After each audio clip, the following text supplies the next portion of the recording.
Let's go. First pitch. All right, first pitch. What's the plan at left tackle? The plan is to continue to evaluate our roster and see, who's there that we can continue to try to work there. We're going to bring the players in on April 7th. I think that Caden certainly going to get an opportunity there as the roster is currently constructed, and Verdarian's going to be coming back, and he had a little, procedure. So I think the draft's going to be a good option for us. There's a lot of guys in the draft that we like at a lot of different levels, and I'm confident between now and the time that the season starts that we're going to have something that we believe in and a plan that's going to help us. What's your excitement level getting Stefon Diggs? Well, Stefon brings an energy to him. I think that it's fun to coach players like that, and guys that have a confidence to them, that understand the game of football, that have been around, that has developed. This isn't like a first round draft pick. Stefon went later in the draft and continued to improve and has done that, has been productive each and every year. But I love his energy. I love our conversation so far, and looking forward to getting him back there and helping him recover from the surgery. Back to that question that Karen asked about left tackle. What about in the draft, in the early portion of the draft with Will Campbell? I know that you guys have met with him a little bit, and also Membu. What do you think of those two prospects specifically? Well, I think they're great, young, talented players that have great film. Will's got a lot of snaps at left tackle. Membu's played right, but there's a lot of guys that have played right and left and switched. So, those are two good young players to talk about in that conversation. But there's others throughout the draft as well. Do you view Will as a tackle prospect? Yeah, I think you have to. I don't understand how you could watch him play in the SEC, which is the best conference in college football, against guys that are going to get drafted at that position. So I don't think you have to project it. You can just actually watch and say there's the snaps at left tackle, evaluate it, see what you think. Would you be open to trading back at 4, or are you kind of? I think we'd be open to everything. I think we'd be open to everything that we felt like could help the football team. I think that's what we have to do. Whether that's stick and pick a player, or if somebody has an offer for us, I think we'd be willing to listen.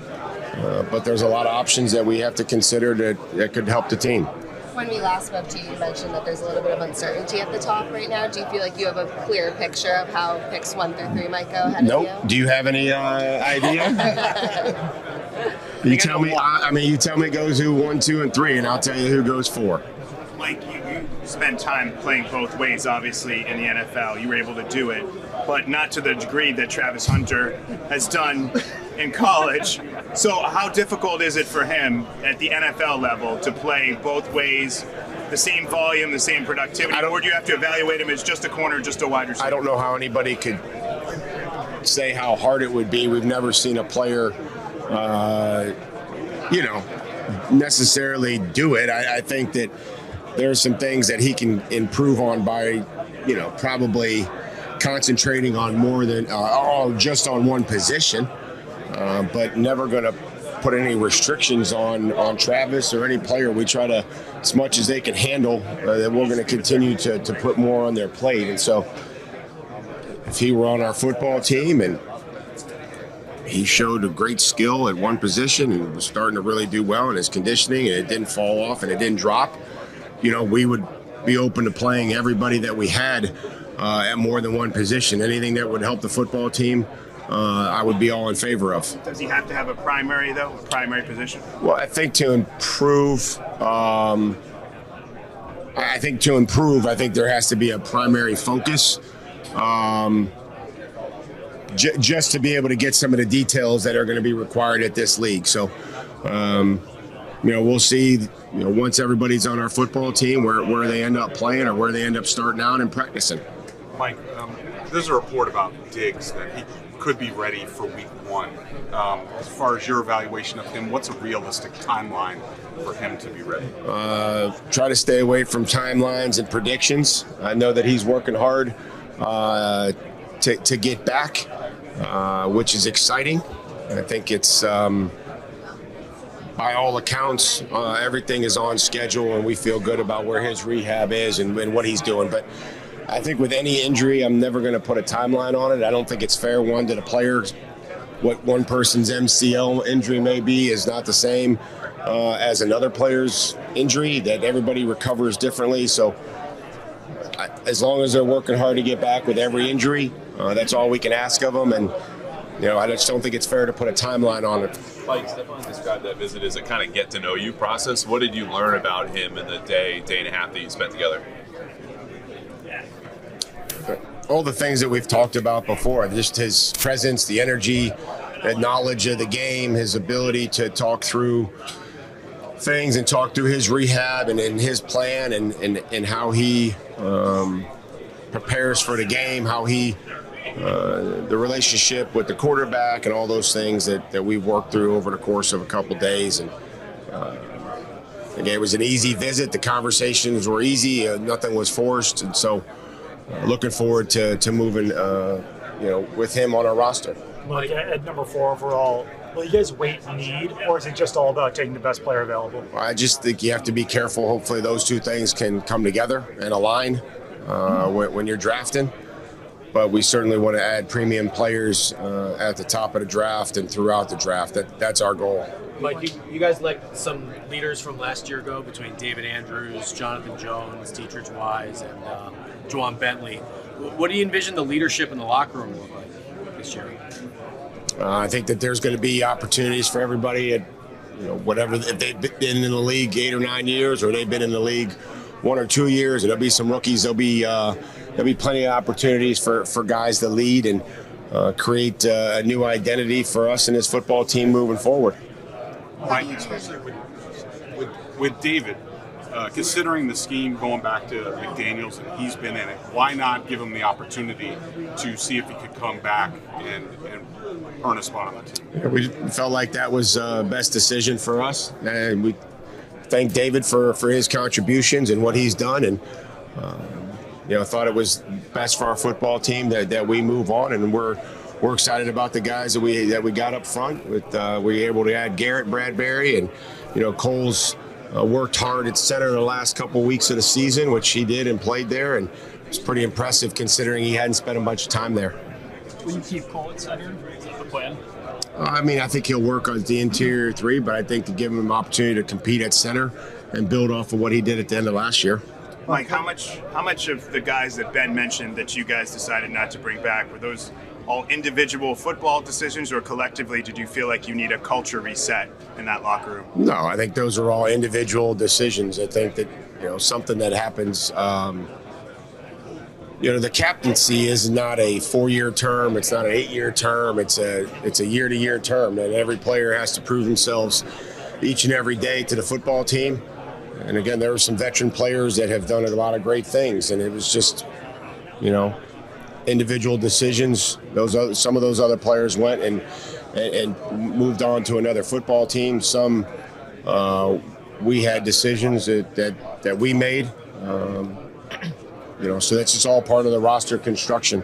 Mike, how important is it to build that core of young players in this draft? 3-4 guys were long-term contributors. Last year, it's kind of an X factor as to how many guys. The previous year, not a lot of guys. You don't have. It's tough, buddy. It catches up with you. You know what I mean? It catches up. If you don't draft well, it catches up with you. You got to chase in free agency, and you got to be perfect. And so, the draft is critical, right? To be able to find players that fit a role. And you develop them, and that you decide to retain them, and build through the draft because you know the person and the player can really excel in your program and what you believe in. So you got to draft well. If not, it catches up with you. It can't be one guy a year really either, or 2 guys a year. It has to be. You can't get all 10 or whatever. No, but you have to have the volume of that draft, or if you're going to go up for players. You got to be convicted on them because of the capital that it's going to cost you to go up and get them. Which player that Tush Push Big Holly discussed, what is your view of it? Do you think it should be banned? Well, what I think we should not do and be careful of is, there's a lot of different plays that are that you have to defend that the offense does well. And that particular play, you have to defend it. It's also tough to defend Lamar Jackson when he runs the ball. So I'm all in favor of getting rid of those plays that are tough to defend. But, we just try to focus on what the rules are and try to use them to our advantage. Mike, where do things stand with Christian Barmore? As far as Just his availability. well, he's by all accounts, I think, going to participate in the voluntary off-season program.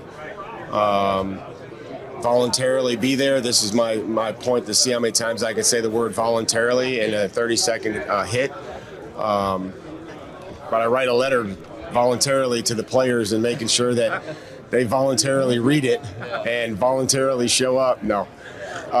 He came in with an injury. He popped in the other day to see the doctors. Okay. And I knew Christian from when I saw him at Alabama. Yeah. Haven't really had any interaction with him.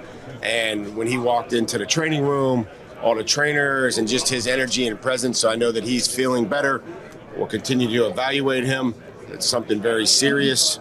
We take the health of our players extremely serious, especially when you're talking about something like blood clots.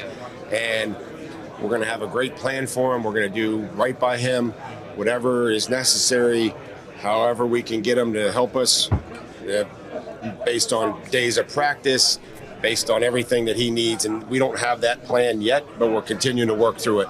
Right, you mentioned Caden Wallace on the first answer, and he was interesting last year because he played mostly right tackle at Penn State.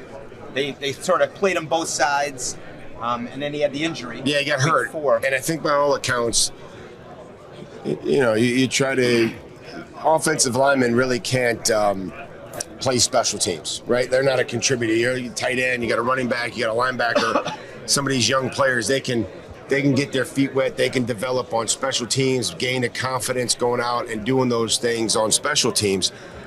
And Caden, they were trying to do that from the XL tight end. And he was doing a nice job. He was playing physical, doing a nice job, and then got injured. And by all accounts, worked extremely hard through that process to one, get back, but also to train while he was out. So looking forward to working with him. And again, we're only going to evaluate what we see going forward. We don't care how you got here. We just care what you do when you're here. So whatever they are coming in there, when we see them, we'll evaluate them, we'll work with them, and we'll try to have a role or a vision for them. My one follow-up on him, is there any thought to just letting him stay at left just because he had never really played it before? I mean, Would you that's do something that? to consider. We're going to consider everything once we get everybody in the building and figure out what's best for the player and what's best for the team. Speaking of tight end, what do you think of Tyler Warren? I say just build the whole offense out of tight ends. But how many tight ends can we play, right? Those guys aren't young that you have. No, I mean, I think that we would love to add as many good football players or have that play style, and you certainly watch Tyler and his play style and his demeanor, and having met with him at the Combine, I think he's a wonderful prospect. And I'm all for playing and acquiring as many tight ends as we can possibly get. So sign me up. Bring me as many good tight ends as you have out there, Tommy, and we'll find them something to do. With Juwan Bentley, what went into the decision to release him? These are difficult decisions, Doug, and players that have been here for a while and made great contributions to the football team before I was here. And so that I know that the Kraft family and the organization appreciate everything that they did. But these are decisions that we don't take lightly, and these are tough personnel decisions that we have to make. Once we come to that conclusion, we'd be as honest and direct to the player that we can, thank them, and that's what we did with Juwan. Talking about Caden, Layden Robinson last year sort of started at right, finished at left guard. Where do you view him? Will you stick him at one spot to start this offseason? Yeah, I do think for for some of these interior offensive linemen, it's critical that there is a level of versatility, that they can play multiple sides. It's just tough to be so specialized, and we'll give an opportunity to compete. But I do think for some of the interior players, And again, you're going to have to evaluate who the swing tackle is, and some of those guys during the game that can cross train and be at a left side and a right side. And so Layden was able to get some quality snaps last year. Had some good snaps on tape. Had some snaps that he'd like to have back that he can improve on. But there has to be some versatility inside once you start getting to the games. Mike, you mentioned kind of half joking, give me as many tight ends as you get. April 7th is coming up, and you give to implement the new offense with Josh. Do you have a better vision of what that offense will look like, given the additions you've had in free agency and the roster's mostly put together? I mean, I think we're so far from game planning right now. I think we're just putting the base stuff and putting what we believe in as far as the way that we want to play, the style, the things that I believe in. Playing with the technique and all the details to the play. So we're not going to overload guys. We've got time. We really want to make sure that we're starting this thing off the right way and don't assume that they know anything about our system or our style. But it'll always be multiple, just like it was. I mean, there's going to be, opportunities for, two backs in the backfield, for multiple tight ends on the field, having with 3 wide receivers and, talk about the run game. I think, being able to have some multiplicity and not just get married to one particular style, I think is important. But we always want to be able to create some conflict with the defense and have multiple ways to do that, whether that's going on the ball, whether that's being able to shift in motion. And again, once we see what our players can handle, I think that's the level to which we take the offense, and how quickly we do it is on them. Mike, is the plan to go with Spillane at Mike linebacker, sort of like a green dot guy, and what do you like about him in that role, if that's what it is? Well, a lot of production. I love the person, love what he's about, but a lot of production. A lot in the last couple of years. I think his ability to get his hands on the football and passing game is something that we valued. His ability to play 3 downs. He did that for Vegas, is something that is critical. And we haven't passed out the helmets with the headgear or head system, coach the quarterback yet. So I don't know where that's going to fall, but I would imagine that he'd be one of the players that we would consider to be able to do that. This might be kind of a dumb question, but going back to the offense. Like the rest of these questions. The Patriots have never had a passing game coordinator, so I'm just kind of curious how the logistics of that work. Does Thomas kind of draw pass plays, bring them to Josh, or how do you envision that working between the two of them? that system has been pretty fluid here with Thomas and Todd Downing and Josh. Those guys have worked together well with Ashton Grant. It's good to have some outside eyes on the system and the scheme. And as Josh's offense has kind of evolved, it kind of gets added on at the bottom. And I think what Thomas can do with Todd is kind of look and get things cleaned up and put it in more of a bucket, and being able to be a coach that's learning it, how they would be able to teach it, right? I think that's something that we always want to look at, is how will we teach this to the players? What's the best way to get this across to the players? Having fresh set of eyes with Thomas and Todd and Ashton or Tony Dews allows them to say, hey, Josh, let's clean up this, or this is how we did it with the Rams, or this is how we did it with the Jets, or this is how we did it with other places. And then they go through this process, and we sit in there and we look, and we can call this, we call this family here. We got all our in breakers, we got all our 3-man concepts, or whatever it may be. It's allowed, I think, for it to get cleaned up a little bit, and just having those communications where maybe it was Josh took it for granted. These new coaches are like, I think they can hit the player's brain a little better this way, or here's how I would like to coach it, and they've been able to clean it up. Mike, how's the meshing gone so far between your coaching group and the people that you're familiar with, and Elliot Wolf and the vision for a player? Say you have Diggs in, everybody talks to him, and then he leaves. How does the conversation go afterwards? One guy says, I like him. One guy says, I can't stand him. How does it flesh out? I mean, those are all conversations about all the players. I don't know if it's necessarily that. It's no, I mean, we're constantly talking about what we feel like is best for the team. And I think when you go through it's more so during the college evaluation that there's the coaching report and what the personnel side would be, the evaluation. And I love having been a head coach that I can see when these things, one group's going to have the guy here, the other one, and I'm like, oh, we're heading towards that. Well, he doesn't do this, or there was a player in last year's draft that was like a really good pass protector, but he really didn't do much in the run game. And I'm thinking to myself, we're heading for one of these. The scouts love this guy and the coaches can't stand him. And sure enough, in Cleveland, it happened sitting through the personnel meeting. So those are going to happen. We didn't take that player. The Browns didn't take the player, so it didn't matter. But it was just continually to have a vision. I think for the coaches, the best thing is to have a vision. Like, this is what this player is going to do for us. This is how we're going to use them. And then the personnel side says, okay, here are the traits. Here's the skill set. This is what the measurables are.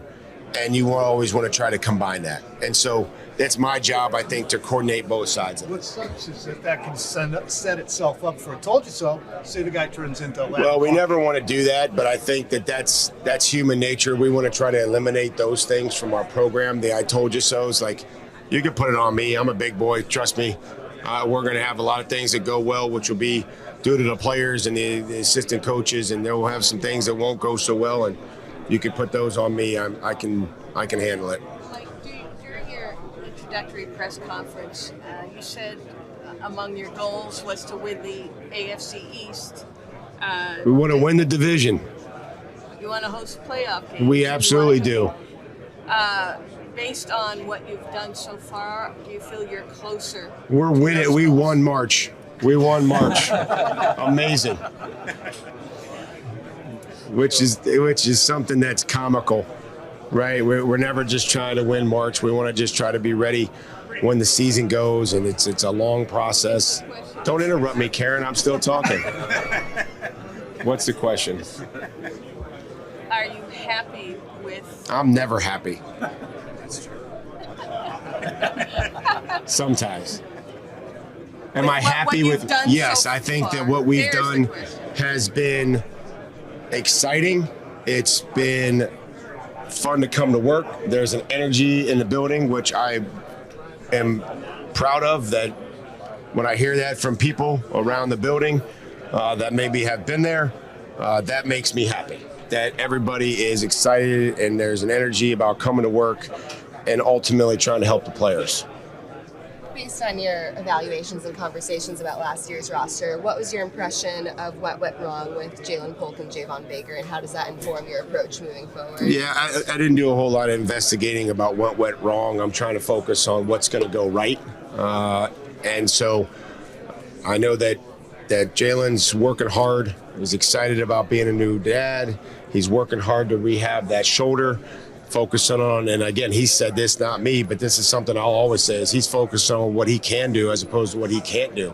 So he's lifting hard. He's lifting his lower body hard. He wants to get stronger, and where he can make gains right now about strength is in his lower body because he's rehabbing his shoulder. So that's exciting to me. Javon have been communicating with, and again, I'm excited to get these guys back whenever they come back and get going. Like, we're going to evaluate them going forward, not anything that happened. And if there's things that we can try to, eliminate from last year, we've had those conversations, and whatever their frustrations were or whatever things that did or didn't happen, we're moving forward with what we see in them and the excitement that they have. And so the more excited they are about learning, we'll be just as excited about teaching them. Mike, on the young receivers you just talked about, and also the offense, right, with Josh, you know that offense, you saw it for years with Tom. It's been difficult for young receivers, to be able to pick it up with the sight adjustments and some of the other stuff. So how close is this offense that Josh is going to run going to be to what he ran when Brady was there? Or will you make changes to make it easier to pick it up? There'll be changes. There has to be changes, right? There has to be. We have to start somewhere, and to say that Drake is going to be similar to somebody else in this system after 5 or 6 years. I don't think that that's fair to say. So, we're going to start with a foundation, and those are the most important things, and building and making sure that the receivers, we're not just going to go past something because it says it on the schedule. Like if it takes us an extra day, then it takes us an extra day. If it takes us an extra week to get the first couple installs in, then that's what it's going to take. Like we're not just going to gloss over things.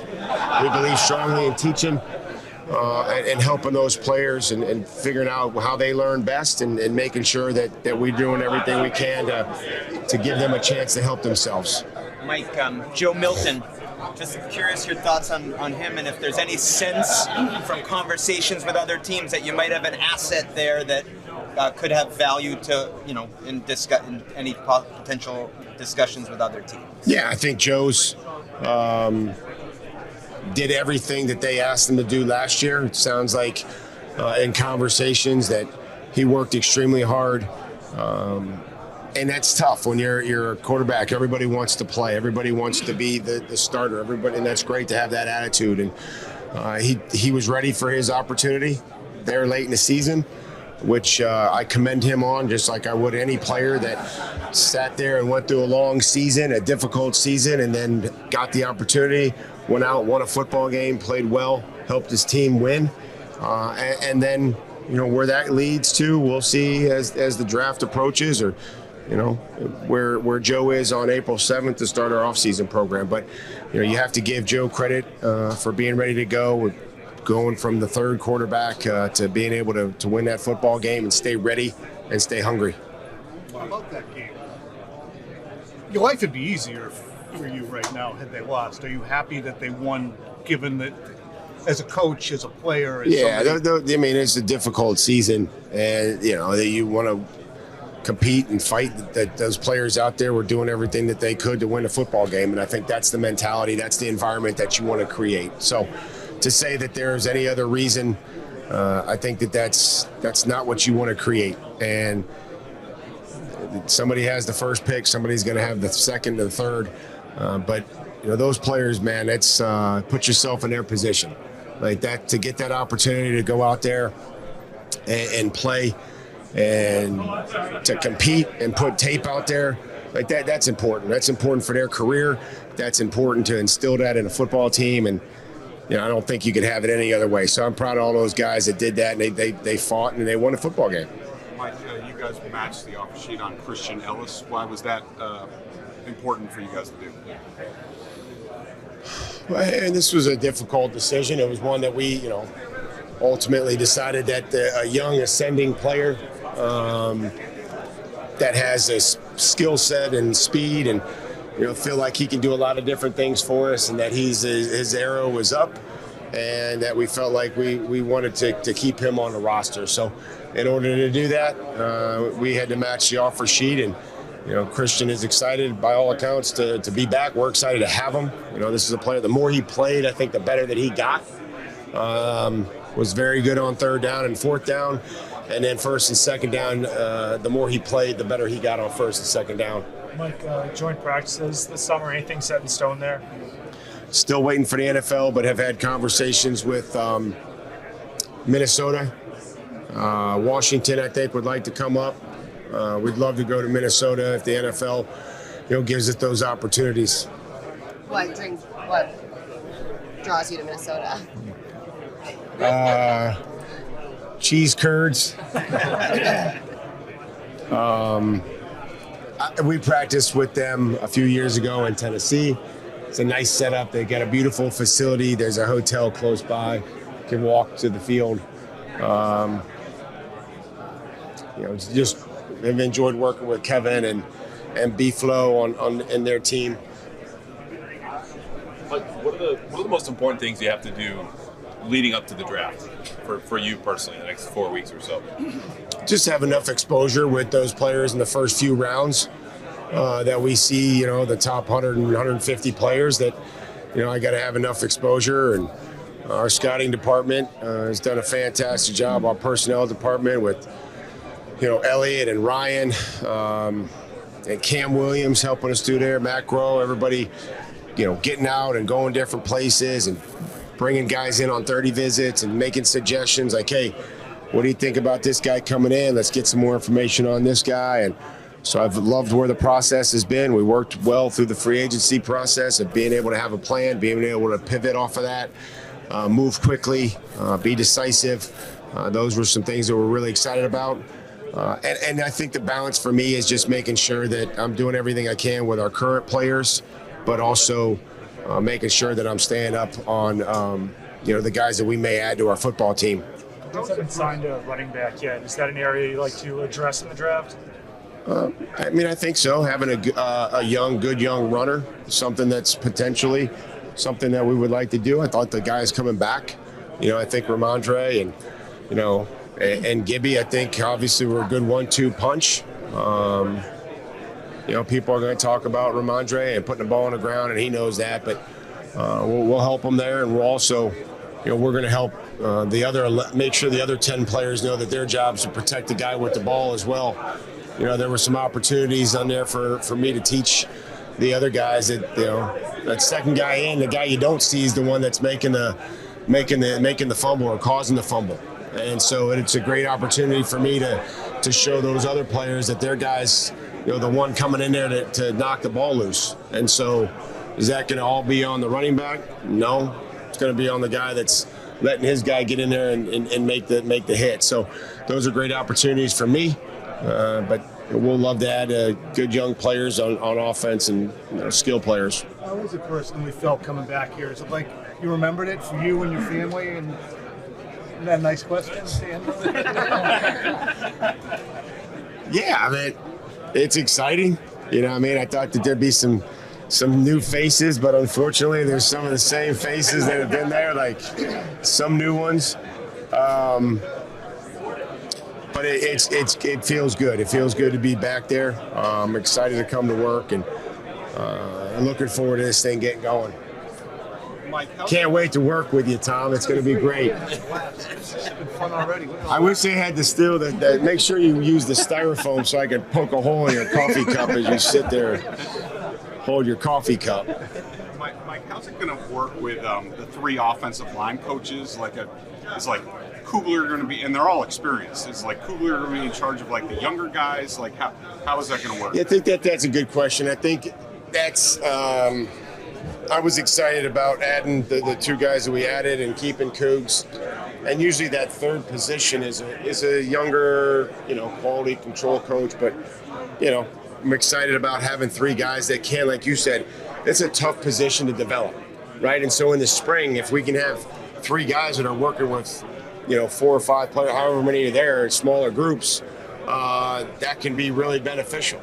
And having those guys and the trust and, once you get to the season, I want to be very efficient with our time. I don't want coaches. I don't want tired coaches. I don't want exhausted coaches. I want coaches that come in with energy. And so to be able to divvy up some of those responsibilities to work ahead on the pressure, the third down game, making sure that we've got the run game and the diagrams drawn. I think that those guys are going to all be able to do that, and we'll divvy up the responsibilities so that everybody's efficient. What went into the decisions to let Wise and Jones walk, and what'd you lose with those guys? Yeah, we've already addressed that, so I apologize, but we've already touched on that. Rough Felder up for us? A little bit. Yeah. He talked about his high school football career. He said he fumbled in the last game of his season, and it cost his team the game, and they lost to their rival. And I was like, he said he played tight end. And I looked at him and I was like, that's embarrassing.